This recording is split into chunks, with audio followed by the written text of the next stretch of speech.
ओम श्री परमात्मने नमः। छठवां अध्याय 11वां श्लोक। शुचौ देशे प्रतिष्ठाप्य स्थिरमासनमात्मनः नात्युच्छिद्रं नातिनीचं चैलाजिनकुशोत्तरम्। भगवान बताते हैं कि साधना ध्यान किस प्रकार करना चाहिए, उससे पूर्व क्या हमें तैयारी करना है। कहते हैं कि शुद्ध भूमि में क्रमशः चाहे कुशा का आसन हो, मृगशाला हो और ऊपर वस्त्र बिछी हो, न बहुत ऊंचा हो न बहुत नीचा हो, ऐसे अपने आसन को स्थिर स्थापन करके अपनी साधना का यानी शुरुआत करना चाहिए, शुभारंभ। तत्रैकाग्रं मनः कृत्वा यत चित्तेन्द्रियक्रियः उपविश्यासने युञ्ज्या योगमात्मा विशुद्धये। भगवान कहते हैं कि उस आसन पर बैठ करके तत्रैकाग्रम मनः कृत्वा, अपने मन को एकाग्र करके, यत् चित्तेन्द्रिय क्रिया, अपनी सारी क्रियाओं को, इंद्रियों की क्रियाओं को नियंत्रित करके, मन को एकाग्र करके अंतःकरण की शुद्धि के लिए योग का अभ्यास करे। उस योग में ध्यान अपने इष्ट का हो। समं काय शिरो ग्रीवं धारयन् चलं स्थिरः समप्रेक्ष्य नासिकाग्रं स्वं दिशश्चानवलोकयन्। समम काय शिरो ग्रीवम, अपना सिर, अपना शरीर और ये रीढ़, ग्रीवा, गर्दन, ये सब सीधी रख करके बैठे और धारयन् चलम स्थिरा, अपने मन को पूर्ण रूप से स्थिर करके फिर नासिका के अग्रभाग पर अपनी दृष्टि को जमाएं यहाँ, और फिर दिशाओं को ना देखता हुआ नासिका के अग्रभाग पर दृष्टि हो और ध्यान भगवान का हो। इस प्रकार से अपनी साधना का शुभारंभ करें। प्रशांतात्मा विगतभिः ब्रह्मचारी व्रते स्थितः मनः संयम चित्तो युक्त आसीत मत्परः।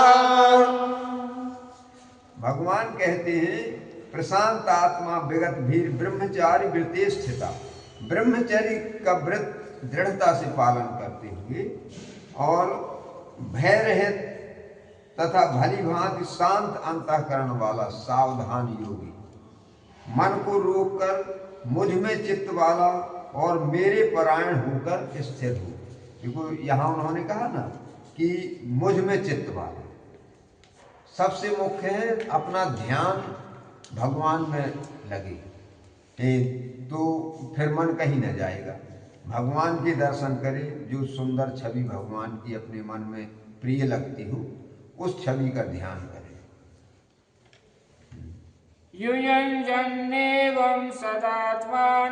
युञ्जन्नेवं सदात्मानं योगी नियतमानसः शान्तिं निर्वाण परमा मत संस्थाम संसामधिगच्छति मत्संसामधिगच्छति। कहते हैं इस प्रकार से अपने मन को बस में करके मन को बस में करके योगी इस प्रकार आत्मा को निरंतर मुझ परमेश्वर के स्वरूप में लगाता हुआ और मुझ में रहने वाली परमानंद की पराकाष्ठा रूप शांति को स्वतः प्राप्त हो जाता है। जब इस प्रकार से साधना करेगा, मेरे स्वरूप में अपना ध्यान स्थिर कर देगा, सारी इंद्रियों को कंट्रोल में करके यहाँ वहाँ भटकने से उसे रोकेगा, तो वो अंततोगत्वा अपने लक्ष्य को प्राप्त हो जाएगा। नात्यश्नतस्तु योगोस्ति नात्यश्नतस्तु योगोऽस्ति न चैकान्तमनश्नता न चैकान्तमनश्नतः न चाति स्वप्नशीलस्य न चाति स्वप्नशीलस्य जाग्रतो नैव चार्जुन जाग्रतो नैव चार्जुन। नात्यनस्तस्तु योगोस्ति न चैकांत मनस्नता। अब यहाँ आता है कि हमारा आहार विहार कैसा है। ये आसन तो उन्होंने बता दिया ध्यान का, लेकिन हम इसके पूर्व अपने शरीर को कैसे कंट्रोल में रखें। कहते हैं कि इसमें ना तो अधिक भोजन करने वाले का योग कभी सिद्ध हो सकता है और ना जो बिल्कुल ना खाए उसका भी योग सिद्ध नहीं होगा। कहते हैं कि न चाति स्वप्नशील से, ज्यादा सोने वाले का भी ये योग सिद्ध नहीं होता। और कहते हैं जागृतो नैव चार्जुन, और पूर्णतया यानी नींद न लेने वाला, जागने वाला भी अपने योग को सिद्ध नहीं कर सकता। वो तो शरीर को साथ में रखना होगा, शरीर भी कष्ट ना पाए, तभी हमारा ध्यान एकाग्र हो पाएगा। इस प्रकार से आगे के श्लोक में भगवान बताएंगे। युक्ताहार विहारस्य युक्ताहार विहारस्य युक्तचेष्टस्य कर्मसु युक्तचेष्टस्य कर्मसु युक्तस्वप्नावबोधस्य युक्तस्वप्नावबोधस्य योगो भवति दुःखः योगो भवति दुःखः। दुःख हा का मतलब है दुखों का हरण करने वाला, यानी दुखों से एकदम मुक्त हो जाएगा वो योगी जब इस प्रकार से अपना लक्ष्य प्राप्त करेगा। कहते हैं युक्ताहार विहारस्य। युक्ताहार विहार का मतलब है कि शरीर की जरूरत के हिसाब से ही आहार करे और वैसा ही शरीर की क्षमता के अनुसार ही सारे काम करे। युक्त चेष्टस्य कर्मसु, सारे कर्म सारी चेष्टाएं अपने जो सुगमता से हमारे शरीर से निर्वाह हो सके वो। और युक्त स्वप्नावबोधस्य, सोना भी उचित, जितना कि शरीर के लिए अनिवार्य है उतना सोना और वैसा ही जागना। ये सब जब योगी इस पर नियंत्रण कर लेगा, इस आधार पर अपने लक्ष्य पर बढ़ेगा, तो अवश्य ही उसका योग सिद्ध हो जाएगा। यदा विनियतं चित्तं यदा विनियतं चित्तं मात्मन्नेवावतिष्ठते मात्मन्नेवावतिष्ठते निष्प्रिया सर्वकामेभ्यो निःस्पृहा सर्वकामेभ्यो युक्त इत्युच्यते तदा युक्त इत्युच्यते तदा। भगवान कहते हैं इस प्रकार योग के अभ्यास से अत्यंत वश में किया हुआ चित्त जिस काल में परमात्मा में ही भली भांति स्थिर हो जाता है, उस काल में संपूर्ण भोगों से स्पृहा रहित पुरुष, यानी समस्त भोगों से वो उपराम हो जाता है, उसे उनसे इंटरेस्ट नहीं रहता। भले ही वो कर्मयोग के हिसाब से कर्म करता रहे, लेकिन उसमें लिप्त नहीं होता कि उसका व्यसन बन जाए उसके अंदर। इस प्रकार से वो व्यक्ति इस पर इन भोगों में स्पृहा रहित पुरुष योग युक्त है ये उसके लक्षण है, ये उसकी पहचान है।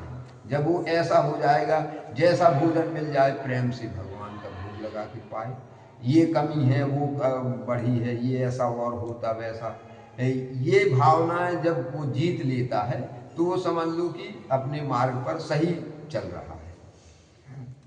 यथा दीपो निवातस्थो यथा दीपो निवातस्थो नेङ्गते सोपमा स्मृता नेङ्गते सोपमा स्मृता योगिनो यत चित्तस्य योगिनो यत चित्तस्य युञ्जतो योगमात्मना युञ्जतो योगमात्मना।